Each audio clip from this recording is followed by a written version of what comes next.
I'm going to talk a little bit today about using neural decoding to understand processing beyond the ventral visual pathway. Or I'll start by talking about the visual pathway, but then we'll go beyond that. So yeah, let me get started. So you all saw this morning in Jim DiCarlo's talk how he described the representations in the ventral visual pathway, right? And as you see those representations as you're moving up there become really useful for doing things like recognizing objects, right? And did he talk about what the output of the ventral visual pathway is and where that goes?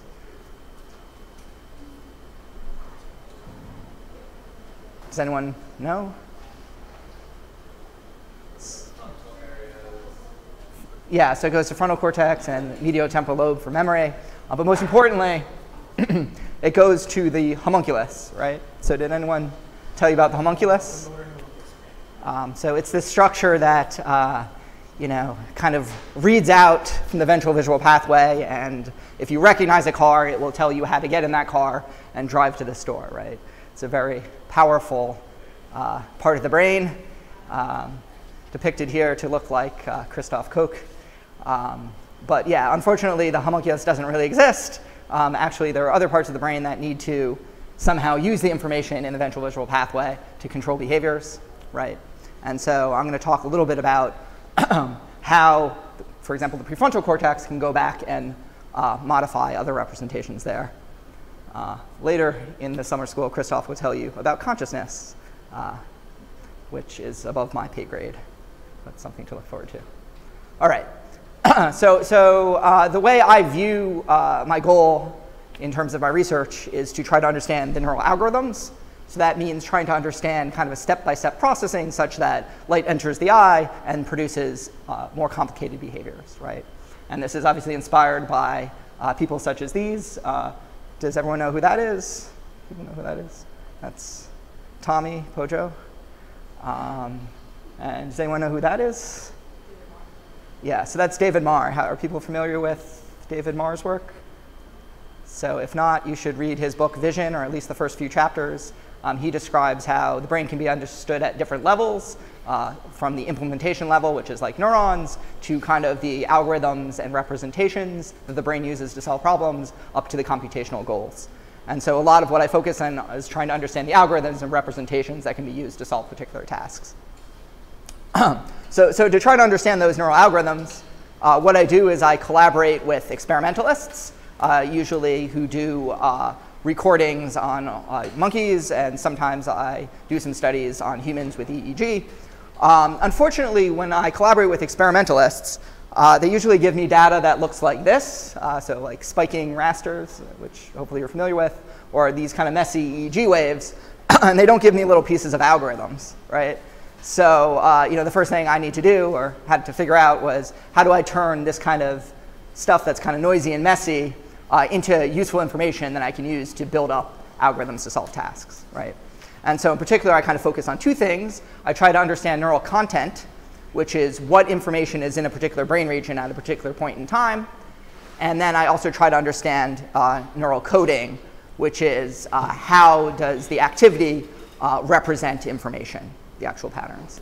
And there's a little bit of a chicken and egg problem between these two. So in order to understand content, you kind of have to know a little bit about how the information's coded.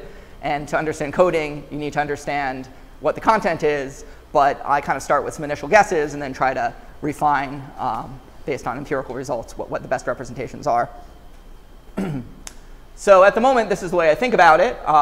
So I think information is contained in patterns of neural activity.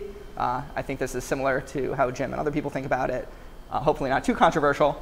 So for example, if you showed an image of a car and you recorded from a population of neurons, you're going to find that some neurons fire more than others, and it's this pattern across neurons that carries the information. Okay. Also, I sometimes represent it in the talks as these colored squares where darker reds mean higher firing rates and blues mean lower. But the notion is that what is important is this pattern. Okay. And so if I now have a way to tell what information is there, the idea is to see how the information is traveling in different brain regions, right? So if I collaborate in a study where we're recording from IT, I can decode that there's cat information there at a particular point in time. And then maybe if we looked into the prefrontal cortex, we might see some sort of statement like, if it's a cat, execute motor command Y.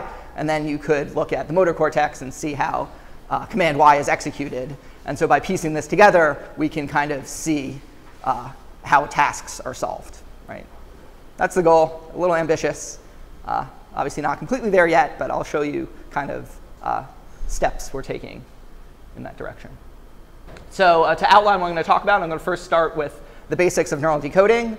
Are people at all familiar with that technique? I'll kind of just go through it really quickly. I think Jim was talking a lot about it this morning, or used it at least. So I'll describe a little bit about the methods, and then I'll talk about representations in the ventral visual pathway, and how I think the goal of most sensory processing systems is to build up what I call abstract representations. These are representations that are useful for behavior, so they go from physical properties into a representation that you can act upon. And then I'll show how these representations can be modified by task demands, and this is often called attention. And then after the ventral visual pathway, we think information maybe goes to the prefrontal cortex, and I'll show in those brain regions information is really very selectively represented if it's task relevant, and otherwise those representations aren't there, or that information is not there. And I'll talk about how information is coded there through often not a single pattern of activity, but often through sequences of activity, and often sparse subsets of neurons. And then if there's time, I'll talk about another study on pop-out attention, where I'm trying to really trace the whole thing and try to get a little circuit of information flow. OK. Does that seem reasonable? All right, so let's start with the neural decoding methods. What neural decoding is what you try to do. You try to predict what stimulus was shown based on neural activity, right? So it's a function from neural activity back to the stimulus that elicited that, right? And this is a technique that's been around for a while, over 30 years. It's been used in the motor system for in brain-computer interfaces. So this is here's an image of someone who's paralyzed, but they have electrodes in their motor cortex, and they can control a robotic arm using just their thoughts, right? So that's the same technique I'm using. It's also been used in the hippocampus to tell where a rat is in a maze by people like Matt Wilson. There's been computational work developing algorithms to do this decoding. And it's also used in fMRI community, where it's called multivoxel pattern analysis, right? So people familiar with that technique? OK, so it's basically the same thing. Very quickly, it just works like this. In a typical experiment, we'll have a monkey looking at an image on a screen, and we record a bunch of neural activity. And we take that activity and we feed it into a machine learning algorithm called pattern classifiers. And what that classifier does is it learns to learn the association between neural activity and a particular image, right? And then we show another image, we get another pattern out, feed that into the algorithm, and it learns to associate that new image with the next pattern, right? And so we do that for all images in our data set. And once those relationships have been learned, we take another set of data, and in that test set of data, we want to see whether those relationships are reliable. So again, what we're going to do is we'll get another new trial where monkey's looking at one of the objects that we'd seen before in the training set. We feed that, we record that, and we feed it into the algorithm. But now we have the algorithm make a prediction, right? And so here it predicted that a kiwi was shown, and that was what was actually shown. So we mark that as being correct. And then on another trial, we might show a car, get a different pattern out, and it predicted a face, and so we mark that as incorrect, right? And so what we want to plot is how often are we correct, like as a function of time, and that can be converted into a measure of information. OK. Is that clear to everyone? OK, so this is what I'm going to be using for the whole time. Right. Just a few more details. Typically, experiments are actually done offline, so I record all the data first. So here's like a bunch of different of these population patterns for trials of, let's say, fish and cats, and I just split them into different subsets of data, and I train the classifier on like 2 of the subsets and test on the last one, and then I just do that for all different permutations, right? That's called cross-validation. OK. And just one other methodological note. A lot of times I don't have data that's actually recorded simultaneously. So in many studies, there will be, on the first day they recorded one neuron, on the second day they recorded another neuron. So I don't have population activity. But what I can do is I can create these pseudo-populations. And what I do is I randomly select, let's say, a kiwi from the first day, from the first neuron, and then a different random trial that a kiwi was also shown. And I just kind of paste those together to get a fake population that I pretend was recorded simultaneously, right? And I do a lot of permutations of this to see like the average amount of information over different kind of pseudo-populations. Obviously, the potential there, some information could be lost by the fact that it's not coded, it's not actual simultaneous results. I've looked at that question a little bit, and it doesn't seem like very much information is lost, but I would love to collaborate with other people who are collecting larger data sets to test this further. So if you're in that position, let me know. So let me give you an example of what one of these classifiers looks like. This is one I use often. It's very, very simple. So to train this classifier, what I do is, so here's an example of 4 training patterns for each class, right? These are, again, these population vectors. And what I'm going to do is I'm just going to average the activity of each neuron together, right? So I go from 4 patterns for each category to 1. Okay, and that's all that training involves here. And then to test the classifier, I have a new data point that wasn't in the training set. And I just do the correlation with each of those representational prototype vectors.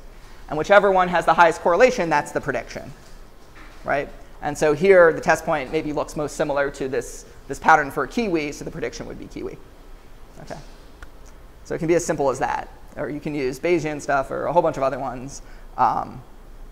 I generally don't use anything too complex, so I wouldn't really want to use like a deep neural network on this because I'm kind of trying to assess what information is directly in the population that I'm measuring, not whether I can build a brain on top of this other real brain and like pull out that information, right?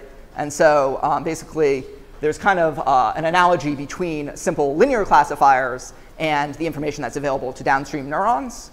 So if this is incoming activity from a population, and I'm trying to decode that, there would be a downstream neuron would have a number of synaptic weights, right? And it would be the input times the synaptic weights that generate the action potentials that are output, right? If it crosses a threshold.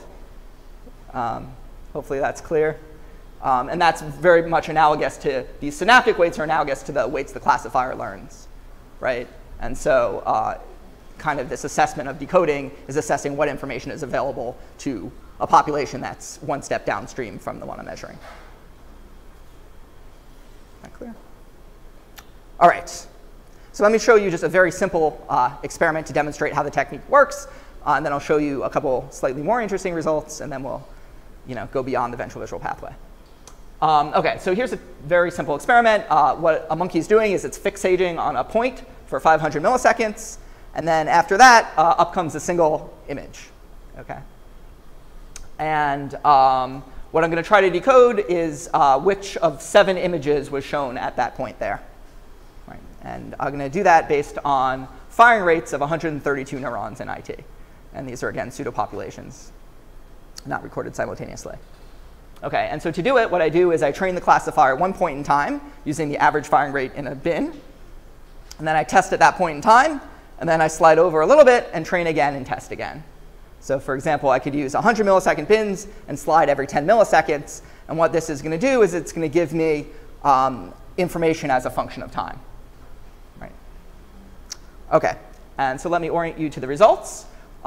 This is the same thing I just showed you. This is time 0. This horizontal line is chance decoding, which is 1/7, because there are 7 items. And so what we'd expect is that before the image is shown, I should be around chance, unless the monkey is psychic. If the monkey is psychic, then you take it to Vegas and make money. But usually it means something went wrong with my analysis. So I've yet to execute that strategy. Anyway, let's look at the data. What we see is the results are around chance in the baseline. OK, that makes sense. And then hopefully they're above chance afterwards. Otherwise, it didn't really work very well either. But yeah, they can go pretty high, right? OK, so this is what I'll be showing you most of the day. And we can also, as we talked about yesterday, run statistics, and I use a lot of permutation tests just to make sure, when are the results above chance, right? Yep. So could this be completely driven by just a very small set of neurons, or just one neuron at the extreme case? Yes. So I will show you some results. In certain areas, we see things like that. So there are trade-offs between this method, right? You use certain things. I think this method is great, but I would also always advocate you also doing single neuron analyses to answer questions like that, like which neurons are contributing, and looking at firing rates as well. Yeah. And so that's basic decoding results. You can do things like look at confusion matrices. This is like the pattern of mistakes. So if this was what was actually shown, and this is what the classifier predicted, you can see that maybe it often mistakes cars for faces or something, right? So there's more information you can get out apart from just the simple decoding, but I'm not going to go too much into that. But just to say that there's more than I'm showing you. Also, just I've found empirically that the classifiers you use don't matter very much. Maybe you get a little boost if you use a slightly better one, but generally the results look fairly similar. So this is a Bayesian Poisson-Naive Bayes classifier, but it looks very similar, which is good because that means the results are driven by the data, not by necessarily the algorithms. But again, I'm not going to show you many results here about this, but you can try different algorithms, and that's a way to test out the coding scheme, right? So if you have a different decoder, that tells you something about how things are coded, if it works better. Right. Yep. So that's the maximum correlation coefficient classifier that I showed you, that very simple one. That's a support vector machine and a Bayesian Poisson-Naive Bayes. Yep. Is it common for a MCC classifier to do as well as SVM? Since MCC just seems like a much simpler. Yeah, it is. So when you're using a support vector machine, there's often like hyperparameters, and then you have to tune those. I generally prefer not to use those. And so you can see it's actually lower here because maybe the hyperparameters weren't, the regularization constant wasn't tuned perfectly. So in general, I've yet to see differences that are like bigger than that. Or maybe sometimes, but it's pretty. Yeah, but it seems like a lot of people seem to use SVM a lot more than MCC. I see. At least in fMRI. Yeah, I think in fMRI, I think that is, I mean, it could depend on the type of signal you're using as well. So depending on the noise and the structure of your data, sometimes. So for example, before I started doing all this decoding stuff, I'd done some computer vision, and I was using these same kind of algorithms, to do computer vision. And there, support vector machines gave you a substantial bump. So it really is data dependent. But what I found for neural data is that I don't see. Again, and maybe if I had huge data sets with many, many trials, I could fit a much more complicated model. And so I'd love to see larger data sets, but from what I've seen so far. No. So I guess MCC assumes, or doesn't take account overall firing rate. Is that something that we explicitly believe in, or like? Yeah, right. So my belief at the moment is that information is really coded kind of by the angle of the population, not necessarily by the magnitude. I have one paper with Doris Tsao and Vinrik Freiwald where I tried a bunch of different classifiers because, in fMRI, what you're getting is the overall magnitude a lot, and I was trying to understand how that code information, how much does that contain, right? And if you look at face patches, they're defined by higher firing rates to faces versus other categories, so you would think that maybe it has a lot of information, but it turned out that when I used this, that ignored, the overall activity, the magnitude of the vector as well as an offset, or I tried a bunch of different ones, that there wasn't that this worked just as well. So yeah, at the moment I'm kind of thinking it's the angle. Okay. All right, so let's go. So I just showed that, hopefully, or we'll continue to show that neural decoding is a pretty powerful way to analyze your data. And now let's go on and look at how the sensory pathway is creating what I call abstract representations. So the ability to form an abstract representation is really useful for if you want to perform any kind of complex behavior. So let me give you some examples of what I mean. So you might speak a few languages, and suppose you're in France and people start saying bonjour to you. you want to know that that maps on to the same notion of if someone said hello to you in this country, right? Even though the acoustics are very different, right? And so creating some sort of abstract representation that goes from low-level features to the same behavioral consequence or meaning is really important, right? Another example is we might see a person from many different head angles or maybe wearing different colored clothing, and we still want to recognize that this person is, Hillary Clinton and not be kind of put off by the low-level details of her outfit or head angle, right? And so I think this is something that's happening a lot, where our brain's trying to build up these representations that lose early physical properties and create patterns that are useful for behavior. So a very simple example of this is position invariance. We want to be able to recognize an object regardless of where it is in physical space or what retinal ganglion cells it actually activated. And so to test whether there are position invariant representations, what I do is I train a classifier to discriminate between all the objects at, let's say, an upper location. So back up. This study, the 7 objects were shown at 3 different locations, right? And I'm going to train the classifier just at the upper location. Okay, and then I'm going to test it using data from the lower location. And so if it can generalize built on the upper location to the lower location, it means there's similar patterns representing those objects at different locations. And so it's abstracted over the location details. Okay, so here are the results. This is, again, chance here. And what you can see is I can decode quite better than chance, right? So there's quite a bit of position invariant information in IT, and maybe Jim talked about this earlier. It's not quite as good as if you train and test at the exact same location. So there is still some retinotopic kind of information in IT, but in general, it is pretty highly invariant. And I can do it other things like train in the middle location and test at these other locations. And in general, we're always way above chance to generalize to other locations. Okay.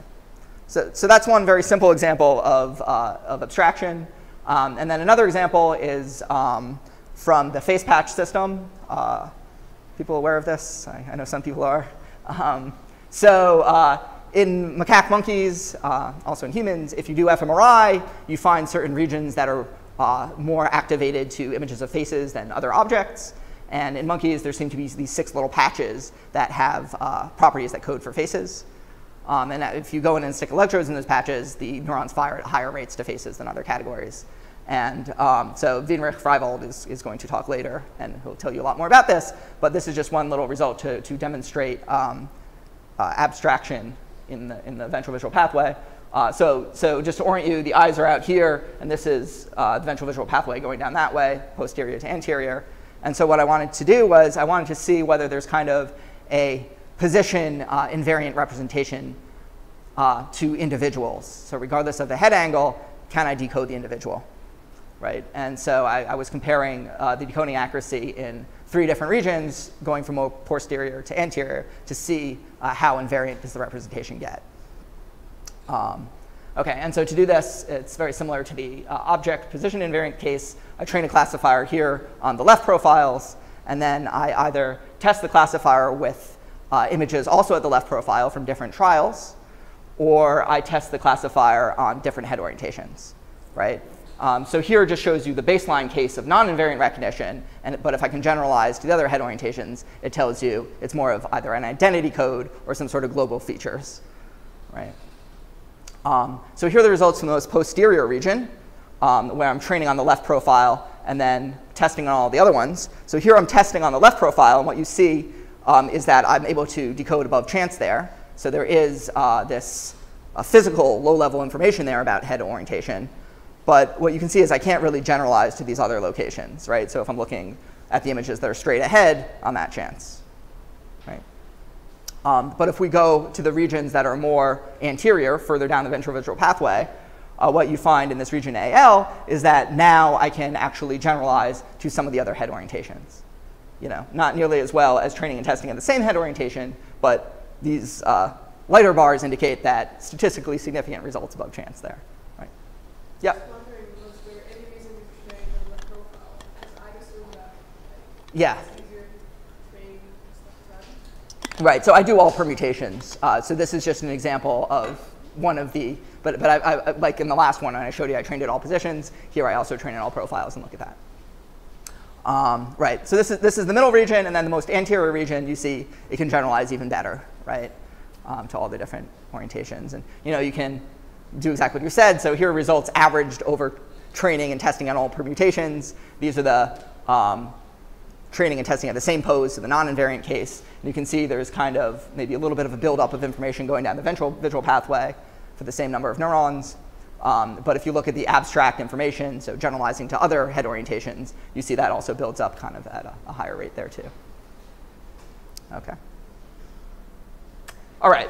So to summarize this part, basically, again, I think the ventral visual pathway and probably most sensory pathways are trying to build up these representations that are invariant or abstract. Okay.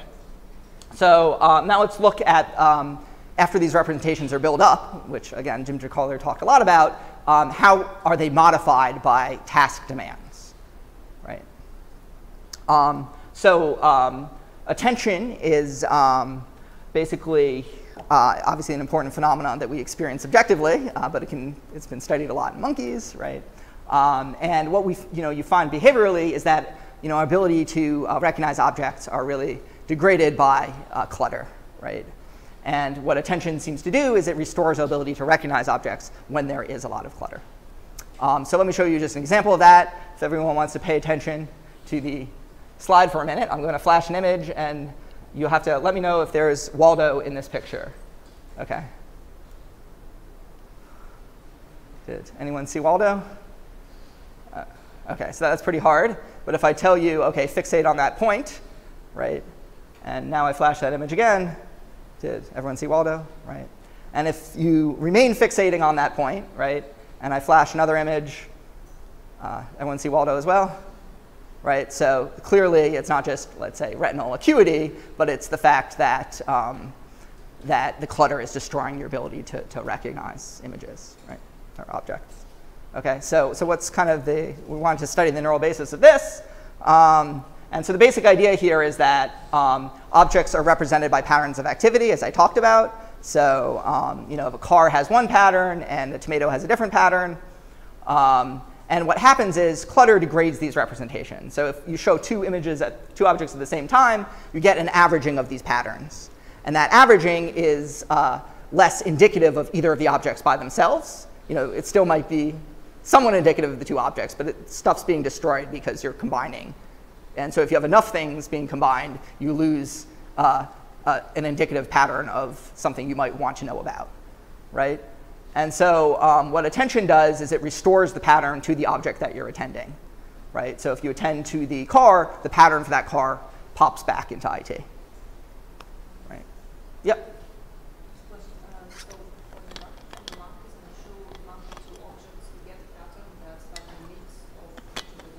That's right. Right. So I will show you the results now that actually shows that, rather than me just saying this is a nice theory.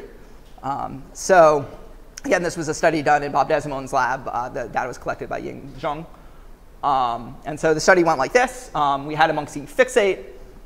Up came an image. There was a little cue that pointed to the image. And then after a variable amount of time, the object changed color, and the monkey just needed to saccade to it. Okay? And so this is, there were trials of this type. These are single object trials. But then we also had multi-object trials. And in those trials, the monkey again started by fixating. But now up came 3 objects. And now the cue actually meant something. The cue meant pay attention to this object and ignore those other 2 objects, right? And on some trials, one of the distractors would change color first. And the monkey had to still maintain fixation and wait until the cued object changed color and then saccade to that object to get a reward. Okay? And so what I want to do is compare the information present in the isolated object to the information present in the attended and the non-attended objects. Okay.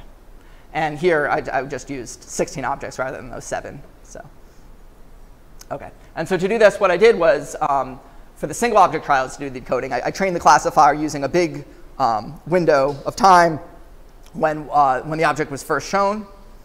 And then I tested using sliding bins, okay, as before. And then for the clutter trials to decode, I again trained on the single item. and then I tested with the 3 items. Okay, and so I'm trying to decode all 3 items here, and so I had to use a different measure of performance. It's called the area under the ROC curve, but it's similar to the 0-1 loss I told you before. Higher is better. Okay, so it's just if the y-axis is different, it's just because technical reasons. Okay, so here are the results for the single item. When the fixation comes up, I'm around chance, which is good. Again, not psychic. And when the one object comes up, I'm above chance. And then when the Q comes up, the information drops a little bit, but this is pretty much what we saw before. Okay, what about the 3-object trials? When the fixation comes up, again, around chance, then the 3 objects come up, and I can decode all 3 objects above chance, but not as well as the single item, right? And then when the Q comes up, now one of the objects is the attended object, and the other 2 are the non-attended objects. And what you find is that the information about the attended object increases to around the level of the isolated object, and the non-attended accuracy drops a bit. Okay.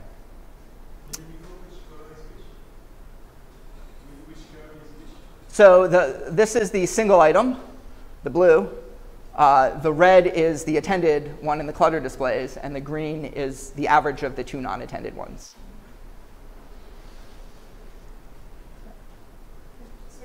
Yep. Is there any difference between the 2 non-attended because one of them changed, right? So Yeah, good question. So I'll show you that in a minute. So it wasn't every trial that that one of the distractors changed, but that's a very good question. What happens when the distractor changes, right? So the monkey is still performing very well. Like I forget what it was, but some very high level of accuracy. But there could be 2 things happening, right? So like I showed you on some of the trials, the distractor changes first, right? And so what we want to know is when that happens, does the monkey still see that change and just know, okay, I don't make an eye movement now? Or does the monkey so focused on the object that it doesn't even enter the processing stream, right? And obviously, behaviorally, we can't really measure it because the monkey is still performing fine, right? And we obviously don't know the monkey's subjective experiences, but we can see, is there information about the distractor object when it changes color, right? OK. So here are the results aligned to the time when the distractor is about to change color. Okay? And so here's the attended object. We see that attentional enhancement effect. And the non-attended objects have dropped off to here, right? We can make some predictions. Does anyone think the attended object, the color change distractor is noticed? Raise your hand. Anyone think it's filtered out and not noticed at all? No, you all think, well, you guys are good. OK. So when the object changes color, what you find is that there's a brief blip where I can decode that non-attended object, that distractor, very well. And what happens to the attended objects is it drops off and then quickly recovers. So the monkey was, in a certain sense, being distracted by the color change. And I've done a little bit of behavioral analysis, and the monkey's reaction times are slower on those trials as well. So it behaviorally has also caused distraction. And just the other non-attended objects just drops. Yep. If you train the classifier on the single objects and test it on the multiple objects, can you still decode the target identity as the same? Yes. So for all this data, I'm doing exactly that. I'm training on this single item and testing on the multiple items. I also tried, for the cluttered case, to train on clutter and test on clutter. And in that case, it looks similar as well. So there was no difference. So it's actually using the same code for the clutter and the isolated object. And you train on clutter and test on the isolated? Yeah, I'm trying to think if I did that too. I'm not sure if I did that, but I imagine, since it went the other way. Yeah. So the y-axis is the measure of performance of the classifier, which is That's right. softmax that can be multi-classification. So what it is it's an ROC curve, which is what I do is I take the object class that is present, and I look at its firing rates, and then or its decision value. A classifier often doesn't return 0, 1, but it'll return an actual value. And then so for the maximum correlation coefficient classifier, the actual value is the correlation coefficient, and then I take the maximum of that. right? But if you actually looked at the correlation coefficients, you could create a distribution of those for the correct objects and then the non-correct objects. And then from that, you can convert this into something that's called an ROC curve, which is basically how far apart the two distributions are. And so that's what I'm doing there, because I can do this for, if there are multiple objects present, I can do this for all those objects. And the negative class just becomes all the objects that are not present. So if you want, we can go into more details. It's really not, it's just kind of technical stuff. It's not particularly important. The important point to note is you can just, higher is better. I'm decoding more accurately. The distributions are more separated. Yeah. I'm happy to tell you more about it later. OK. So moving on, so basically what I've shown so far is that ventral visual pathway builds up these abstract representations, and attention can modify them to what is important to complete the task, right? So now let's look a little further in the prefrontal cortex and see how it's representing information.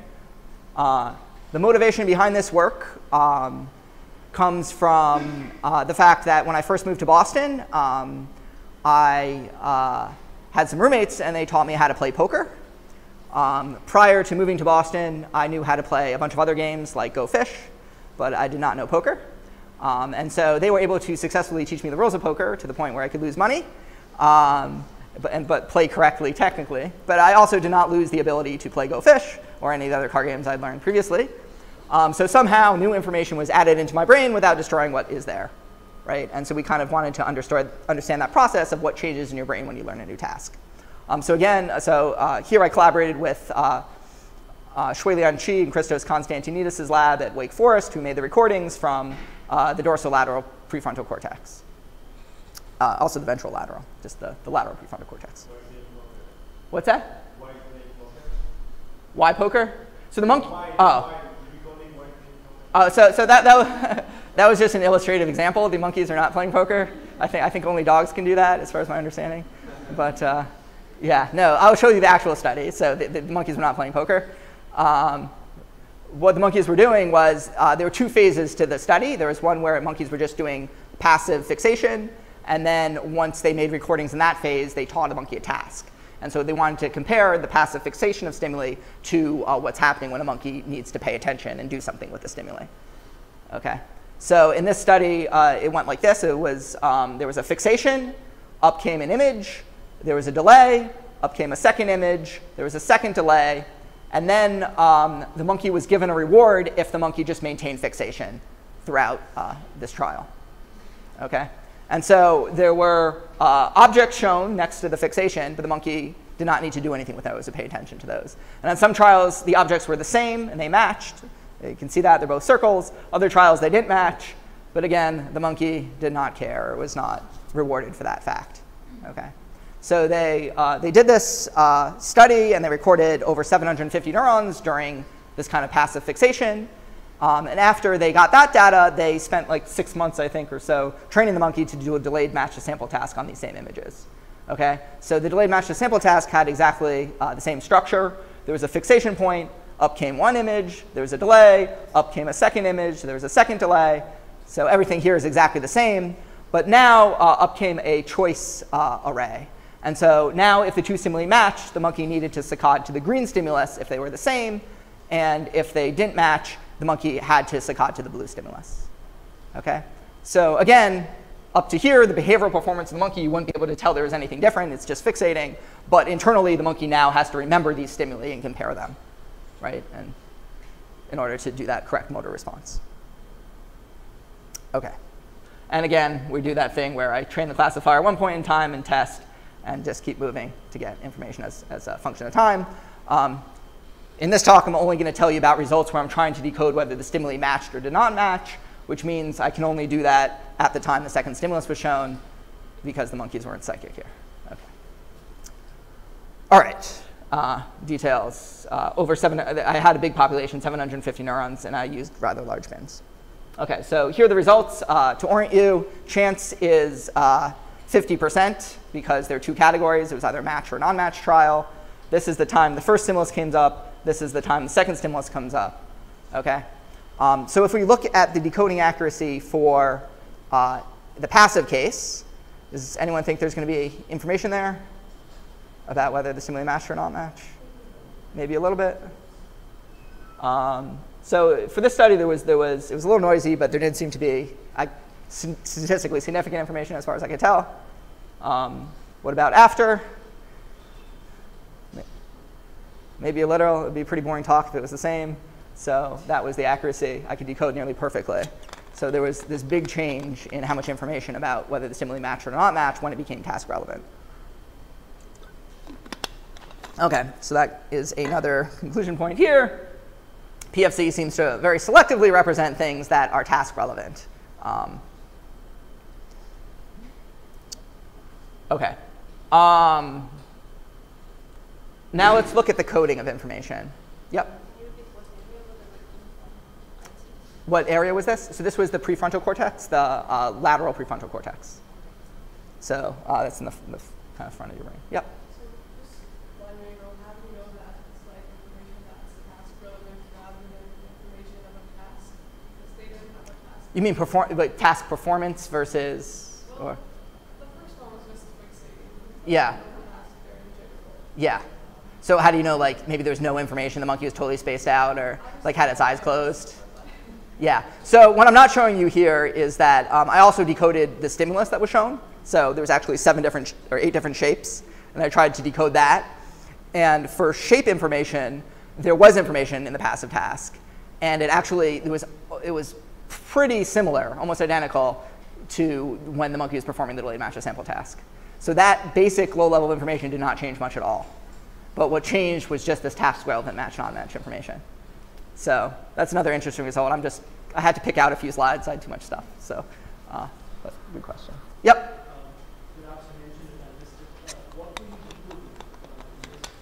Yeah, so in this case, I'm decoding whether the two stimuli were the same or whether they were different.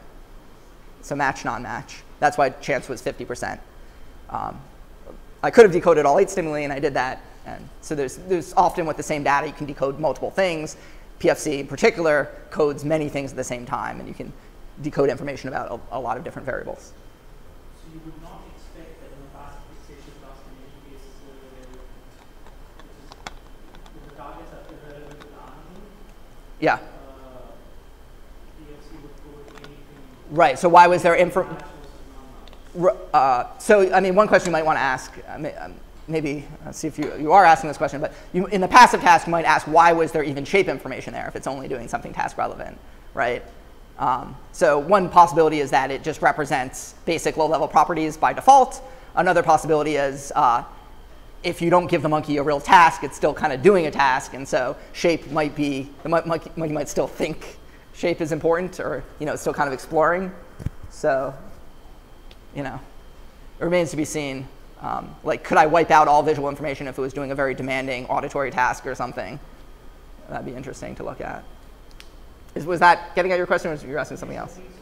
But could you decode the first and the second stimulus? Yeah, so one problem in this experiment was that I think they weren't completely uncorrelated. I have to think if that's good. They might have been. I think they weren't, so it was hard for me to tell apart the two stimuli to do that exactly. But I could decode the first stimulus, and then the second stimulus. I wasn't sure if I was decoding the previous stimulus or the second stimulus that was shown. There was a little confound in the design, I think. Yeah. Yep.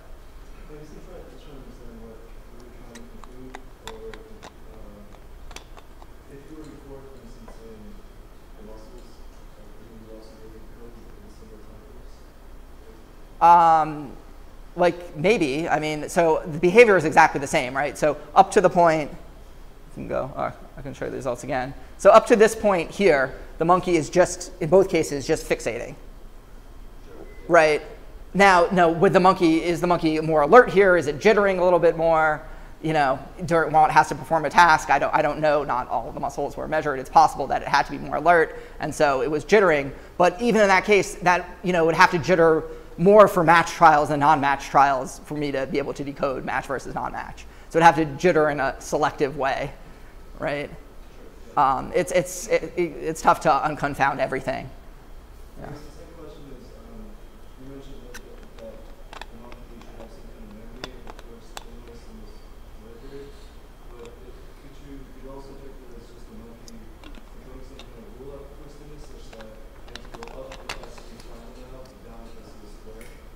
Yes, exactly, exactly. So actually, that's a very good interpretation and one that I think might be happening. And I'll show you some results that might suggest that's the case, or it's one interpretation of some results I'm just about to show you now. So let me show you some results, and we can talk about that in a second. OK. So here are the results I just showed you. There's obviously this big difference when the monkey is doing this match sample task versus passive fixation. So the question is, now that the population has this information, how has it changed, right? Have all the neurons taken up this new match-not match information? Is there only a small subset that's done that? You know, how are things have changed? OK, so one thing I looked at was just on a single neuron level, I measured selectivity using this eta squared. And I plot here every neuron, each dot's a neuron, plotted at the time where it had its maximal selectivity. And so, you know, in the passive task, there was no match-not match information, so this is kind of like a null distribution, right? And then I looked at the delayed match to sample task, and what you notice is right here, after the second stimulus comes on, a bunch of the neurons become selective. And so to quantify kind of how many there were, or to get a sense on how strongly these neurons were coding the information, what I did was I took my training set of data, and I found the neurons that were most selective just using an ANOVA. And I marked those neurons, and I deleted all the other neurons. OK? And then I looked at the test data, and I also deleted those neurons. OK? And then I had a smaller population representation, and now I saw how well can I do the decoding using just a small subset of the neurons. Yep?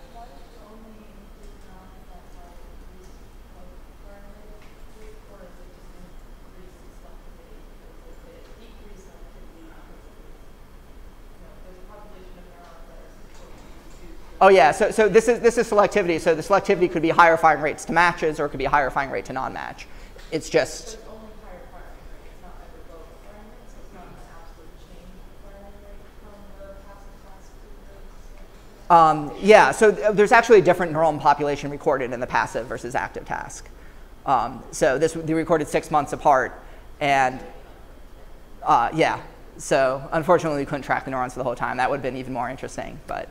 Technically, at the moment, that's hard to do. Yeah. Yep.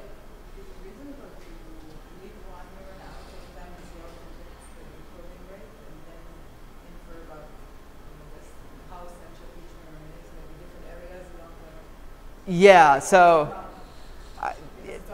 Right. You probably wouldn't see a big change if just one was left out, but you could look at how much each one boosts the population or not. That's an interesting idea. OK, so let's take a look at this. What happens when I just train on a small subset of neurons? So here's the results I showed you before, decoding from all 750 neurons. And I'm going to compare it to the performance of decoding just using 8 neurons. And these are the 8 most selective ones. And what we find is that it is almost as good as using all 750. So there's really a very small subset of neurons that carries almost all the information that was taken up.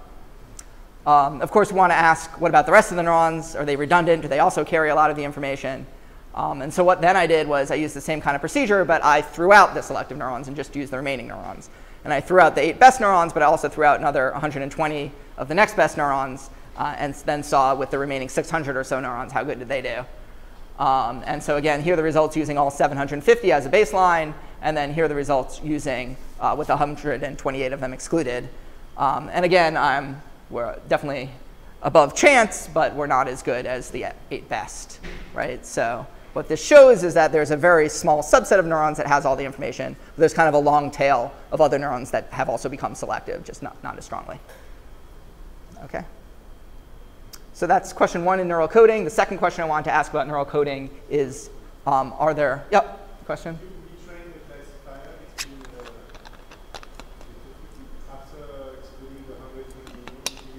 Yeah. So what I do is I just have the training set, I eliminate, and then I train and test.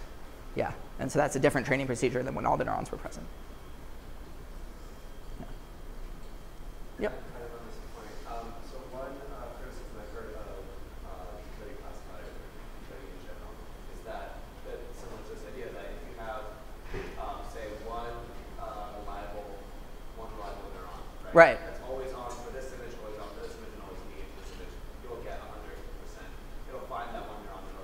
Yeah. regardless of what everything else is. Yes. Right? And so in some of these competitions, they'll get like the best decoding accuracy from like the vasculature simply because it happens to vary with some feature of it. Yeah. And then the criticism is that you haven't really learned anything about the brain in that case. You just found some correlate that just happens to vary with whatever. Right. It'd be just interesting to hear your thoughts on that. Yeah, I mean, so it's what for me is interesting is thinking about decoding on the neuron level versus at the fMRI level, and the fact that they work on both levels, right? So, I put up that picture of the analogy between a single neuron and a classifier, and I also had a salt shaker on the right because you have to take it with a grain of salt because it works for fMRI, right? And so there we don't think there's like megavoxels are feeding into some sort of like abstract megavoxel neuron, right? But it still works there. So it's very different. I think some of the inferences are different a bit when you're doing it on a single neuron level versus voxel level. So voxel levels, there might be more correlates, down the road. There was just some vasculature that led, and the voxel that you're really interested in is upstream.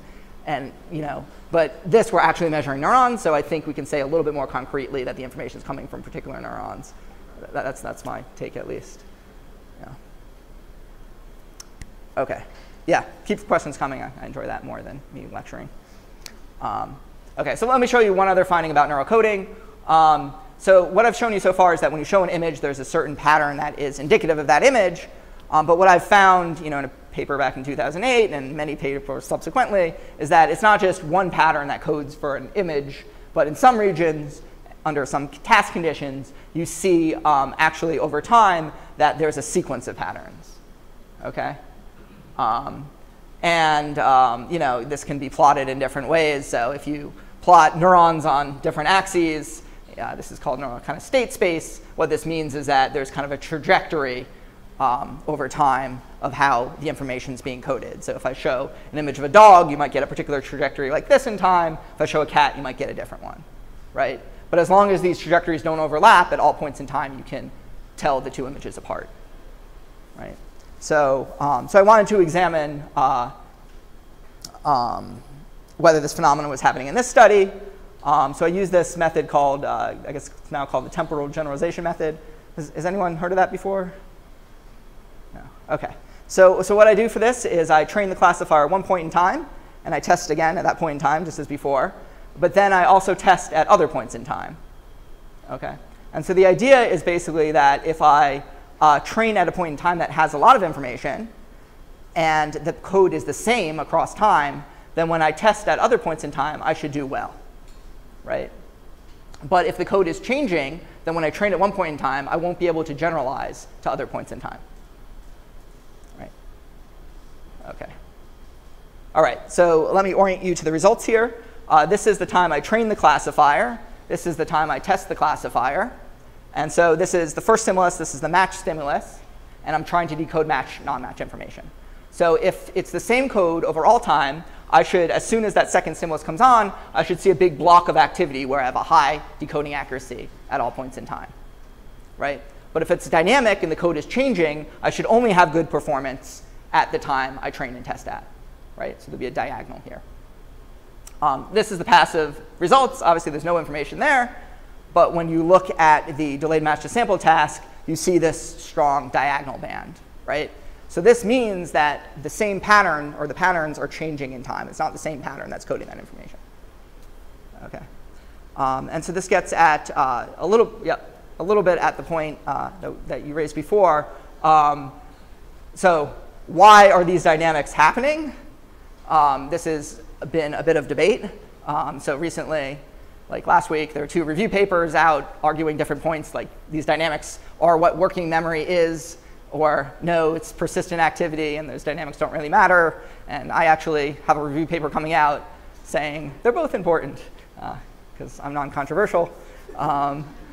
But in my review paper, I also talk about certain reasons why would these dynamics exist. And so one reason is maybe it's keeping track of time. But another reason is the point that was raised that maybe initially this is coding match, non-match information, and then it's changing to something about a rule, like when I see green thing, move, right? Or move saccade to the green thing. And so if that's all confounded in this task, right? And so the changing codes could really be picking out different types of information. That makes sense? Yep.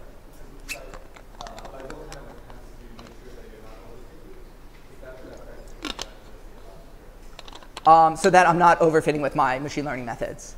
Yeah, when you do your training time fitting, it's possible that you're overfitting. Well, I'm still using cross-validation. So, you know, if I was overfitting, I wouldn't generalize. I wouldn't do well in the test set. But your validation set, are they taken from multiple test times now? Yeah. So I train at one point, and then it's new trials that I test at different points in time. Yeah. No, I mean, like, also for the validation set, that's true, right? Yeah, yes. For my test set is, it's always different. I never have the same data in the training and the test set for any of the same trials. There's no validation set here. There's only training and test. Oh, yeah, but if you don't have validation set, how do you know where your validation is? That maybe you are getting poor test accuracy, poor generalization from test time because your fitting is maybe using some specific information that's only encoded at that training time, but there might be more general information that's, you know, maybe not weight as heavily as they should have been to generalize. I mean, I guess maybe one question you can ask. So you really only need a validation set if you're doing like some sort of parameter tuning, right. Which I'm not doing. These classifiers have no free parameters. They only have parameters that are fit from the data itself. But one point you might raise is, you know, how do you interpret this exactly? And so one interpretation is, why do I get the dynamics if you're looking at the single neuron level? And if you look at single neurons, what you see is some neurons have large windows of selectivity. So this is firing rates here. This is firing rates to non-matched trials in red and to matched trials in blue. And this is average firing rates.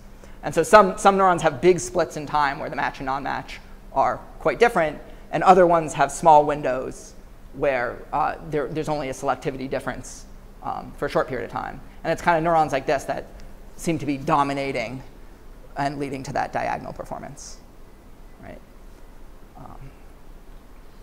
Yeah.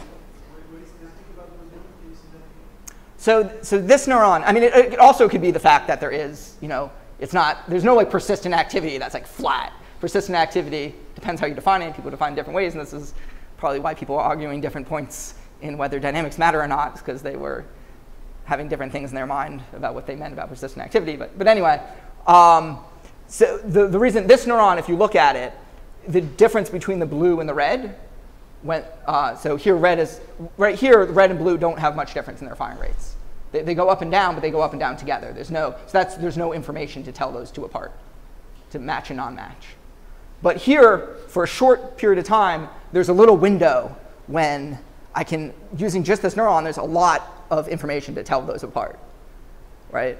And so the classifier can pick up and use that neuron just at that point in time to do good classification performance. But if it tries to rely on that neuron later, it's going to do poorly because that neuron's no longer selective. Does that make sense? OK. So that could be driving the dynamics as well. Yeah. Sorry. This is speculation, but I'm just wondering how do you think a downstream region listening to neuron 2 knows to listen to the third peak and not the second peak? Yes. Yes. So if you're, again, going back to that neuron example where there's synaptic weights, since the decoder is changing in time, that means the synaptic weights are changing in time, which seems crazy biologically, right? So I had some results at Cosine where I analyzed this question in 2009. No one was interested in back then. So I put them in the review paper now because I think people are more interested now. But what I did was I trained a classifier using really long window. So I used a window over the whole experimental time. And then I tried to decode these short windows. And I wanted to see if I had just a fixed set of weights that was learned from this long time window, could I still decode on the short time scale? And what I found was I could get out about 75% of the information. And so what that means is it's still possible to extract a lot of it if a downstream neuron just had a fixed set of weights. Now, I still think the dynamics are important, and it's doing something interesting. So it was another reason not to necessarily pursue that completely. But it is biologically possible to extract most of the information. Yeah. This is kind of the same point I had about so you said you have no free parameters and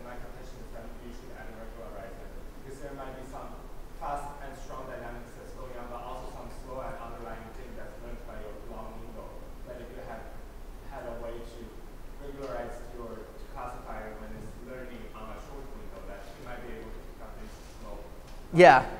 So I've compared a bunch of different classifiers, some that have these kinds of things, and but there's a lot more room to do all that. And at the end, which I'm probably gonna have to skip my last results, but I'll show you. I have a toolbox that allows you to try these things out yourself. So my general philosophy is that we should always make data and code publicly available, and then because I don't have the time to try every cool idea, and so if you want to give that a whirl and then you find out something really cool in that, then we can all move forward as a field. So it's an interesting idea. I just, there's only so much I can do in my life. Yeah. Yeah. In your cross-generalization graph, what are the times that are actually cross-generalizing? So is it the after delay 2 to? Yeah. So this is the time of the second stimulus on. So there's no information before that, as we saw. We were at chance, but then we went to like 100, which is the red here, and so then. For the whole delay, for the whole second delay, and then into the reward period, there seems to be dynamics. So there's nothing between in the first delay period, match versus no match. Right, because there was no information there about match, not match. Yeah, but not that you can classify those two, but if you sort of see carryover of the image one information into that delay period. So if I was trying to decode what the image was. Yeah, so I tried to look at that. That was almost one of my initial reasons. So they seemed like a little diagonal. Again, a criticism, we need to, quantify the diagonalness better. But, in some studies, I've seen like just a big block, and then that looks not diagonal in other ones. So it's visually pretty clear. But the case of the stimulus decoding, it was sort of diagonally, but it was somewhere in the middle. So I didn't show those results at all, but there were basically kind of two peaks of where there was a lot of information about these stimulus properties. And those were just like here and here, and they were a little diagonally there. I think it's in the paper itself. This is in PNAS 2012, so I can find that. OK, so we only have a few minutes left, so I will just, so I was going to tell you about a third thing where I'm trying, here are the results. So this is a nice picture here. PFC, there was a small subset of neurons that had a lot of the information, and those change in time like that, right? OK. Yeah, so the last set of results I wanted to show was trying to trace information flow a little more precisely. I'm going to just have to zip through it. Basically, we were looking at pop-out stimuli. And I was comparing a study where we showed a single pop-out item versus a pop-out item with distractors. All these trials were randomly intermixed. So in this case, the monkey never knew what the color of the pop-out item was. And when I tried to decode the location of the pop-out item, what I found was that in this case, it was a bit slower because there was a certain computation happening that needed to resolve the color of the pop-out. Versus this case, which was like 80 milliseconds quicker in PFC and LIP. So the firing rates were the same in both cases. So information was flowing feed-forward for pop-out from LIP to PFC and firing rates. But when you looked at information, there was kind of this big delay for these kind of images, right? And then I could do things like I could compare the time course of these two brain regions, LIP and PFC, and I could see one rising before the other for the single item case, and then for these more complicated figures, or the distractors, it seemed to go in the other direction. So all that I want to say from this is you can do pretty fine coarse time resolution tracing information, and that can tell you, or give you some insight into how the information might be flowing between regions. So it can be powerful that way. So that's something else that could be explored, particularly if you have a lot of data. And then you can create models of how the information is flowing through different brain regions, right? And that's kind of like getting at the notion of algorithms, right? OK, and I went on with some undergraduates, and we did some reaction time tasks. And people are quicker when there's a single item versus an item with distractors, even though it's a pop-out display. So reaction times are faster for the isolated, and we see this in many people. I didn't tell them how many subjects to ran, and it was like the Sorcerer's Apprentice. So we had a lot of data. And then what was cool was, so this is, again, this is for a single item. This is for the item with pop-out distractors. There was that delay here in monkey brains, but I also had a talented student. She just ran an EEG study on kind of a similar thing, and then we tried to decode the location of stimuli in EEG from humans, and we found the same thing. So this slower reaction time in humans can be very directly related to what we're seeing in monkeys. So again, I think when we start to hopefully really understand things, we should see similar effects across species. Not that undergrads are that different than monkeys maybe, but it's verified a long-held theory of mine that they are similar. Okay, and some of the other things now I'm interested in is looking at anticipatory effects. So if you tell people, okay, in this pop-out item, the pop-out item is going to be green, do reaction times get quicker, and does the neural signal shift earlier in time? And other people have shown this, but we have done some pilot studies where if we do a block design where it's always a green pop-out item, reaction times are faster. They're similar to whether a single item is shown. And so we want to do some EEG and the ultimately studies with monkeys to say, like, if you give a monkey an anticipatory signal, how does that change the processing of the flow of information? And we think basically that there can be feedback signals that prime early visual areas, and then information can travel in different, faster pathways. Yep. You could also do that in the single item display on the EEG off, and then I guess the color is one step up, and then if you want them to reduce the color, that's yet slower, so that's maybe why the block design is still not quite as fast as the single item. Yeah, I mean, I don't know why it's not quite as fast, and I think there's even multiple mechanisms going on. I think where block design actually might not be a feedback signal, it might actually be happening within PFC, but you should be able to, at least someone behaviorally has shown that on a single trial, you can tell a subject this trial is going to be green, and then they're quicker on that one trial, and you can switch that cue every trial. And in that case, I think there's feedback. And so I think there's actually kind of two mechanisms. There's a lot of speculation at this point, but this is, again, where I'm hoping to go. OK, so that's a lot of results. So the point here is, again, we can trace information flowing through the brain pretty accurately with precise time courses. And I just wanted to say, there's this toolbox. You can try this at home. It's the neural decoding toolbox. If you use MATLAB, you can do decoding using like 6 lines of MATLAB code. You just specify where the data is coming from, the classifier you want to use, any pre-processing you want to do with the data, such as select the best features or whatnot, and then you just run your decoding and save the results. So that's all available for download. It's open source. You just have to register for the website. So if you want to go to readout.info, you can download that and try it out. And there's tutorials, and there's code from that first study I showed you with Bob Desmond and the 7 items, so you can play around and reproduce the results here. And then what I'm working on now with some summer students is creating a version of this in R, where we can use a package called Shiny, which allows you to create web interfaces. And so what you can do is you can essentially set all the decoding parameters using a GUI, and what it does is it writes that into a script for you, and then it executes the script in something like R Markdown, which is similar to like Jupyter Notebook. So it has all the code and puts the results there, and you get a PDF of, where you can see a reproducible document of your results. Yeah. Why not Python? So that's another story. I became a professor of statistics. Everyone in statistics uses R. A big advantage here is that the Shiny code is really nice. So it allows you to create these web interfaces. I don't think there's something right now in Python that I'm aware of that's as easy to do.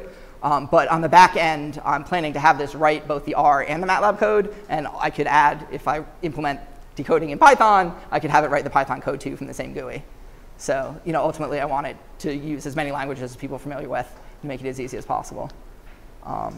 Yeah, just a plug. This is the version that my summer students have been working on, which is prettier. And I just wanted to say they've been doing good work.